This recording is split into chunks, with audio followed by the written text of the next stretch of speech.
नमस्कार साथियों, आज हम कुंडली में सबसे महत्वपूर्ण विषय के बारे में चर्चा करने जा रहे हैं।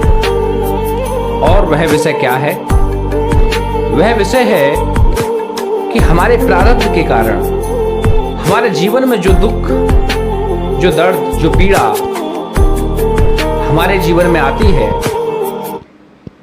उसके बारे में चर्चा आज हम करने जा रहे हैं। वह कौन से ग्रह की स्थितियां होती हैं जिनके महादशा या अंतर्दशा में जातक को दुख का सामना करना पड़ता है। तो वह कुछ योग हैं जो दुख के कारण या दुख के योग का निर्माण करते हैं। सबसे पहली बात, कुंडली के 12 भावों में जो चतुर्थ भाव होता है वह हमारे दुख और सुख का भाव होता है। उस चतुर्थ भाव की स्थिति के आधार पर ही हम यह निर्धारित करते हैं कि जातक के जीवन में दुख होगा या सुख होगा। हालांकि ऐसा कोई भी इंसान नहीं है इस जीवन में जिसके जीवन में दुख ना हो, लेकिन ग्रहों की अच्छी स्थिति के कारण वह दुख को अभी एडाप्टेशन कर लेता है, अपने ऊपर अंगीकार कर लेता है, जिससे वो दुख भी उसे सुख के समान अनुभूति प्रदान करता है। तो वह कौन से योग हैं? सबसे प्रथम, यदि लग्न में पापक ग्रह स्थित हो तो जातक के जीवन में सुख का अभाव होता है।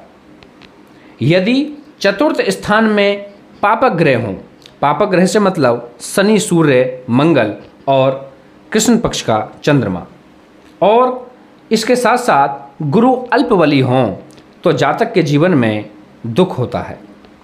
तीसरा क्या योग है?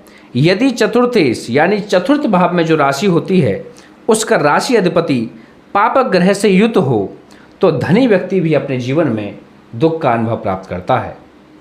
चौथा, यदि चतुर्थ ग्रह का स्वामी पापक ग्रह के नवांश में सूर्य मंगल से युत हो तो जातक के जीवन में कभी ना कभी दुख का सामना होता है।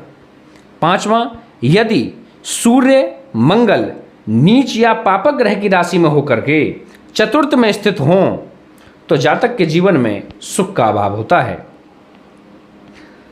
छठा, यदि अष्टमेश 8वें भाव का जो ईश्वर है यानी 8वें भाव का जो अधिपति है, यदि वह 11वें भाव में चला गया हो तो जातक के जीवन में कहीं ना कहीं सुख का अभाव होता है। यदि लग्न में शनि हो, 8वें भाव में राहु हो और 6ठे स्थान में भौम यानी कि मंगल स्थित हो तो जातक के जीवन में अपार दुख होता है। फिर से समझिए, यदि लग्न में शनि हो और 8वें भाव में राहु हो और 6ठे स्थान में मंगल हो तो जातक को दुख का सामना करना पड़ता है। सातवां, यदि पापक ग्रहों के मध्य में चंद्रमा स्थित हो जाए, यानी कि जहां चंद्रमा स्थित हो उससे 12वें भाव में और उससे द्वितीय भाव में, दोनों भावों में पापक ग्रह स्थित हों, सूर्य, मंगल या शनि, राहु, केतु स्थित हों तो जातक के जीवन में हमेशा दुख ही दुख होता है। नौवां, यदि लग्नेश 12वें स्थान में हो, यानी कि जो लग्न है उस राशि का जो स्वामी 12वें भाव में आकर के बैठ जाए और पापक ग्रह 10वें स्थान में हों और चंद्र मंगल का योग किसी भी स्थान में हो तो जातक दुखी होता है।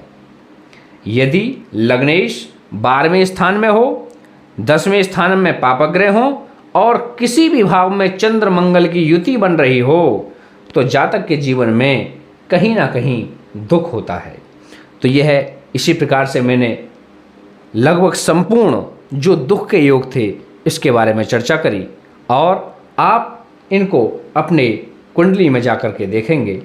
और हालांकि ये जो जितने भी दुख के योग हैं इन सब का निवारण हमारे ज्योतिष में मिलता है।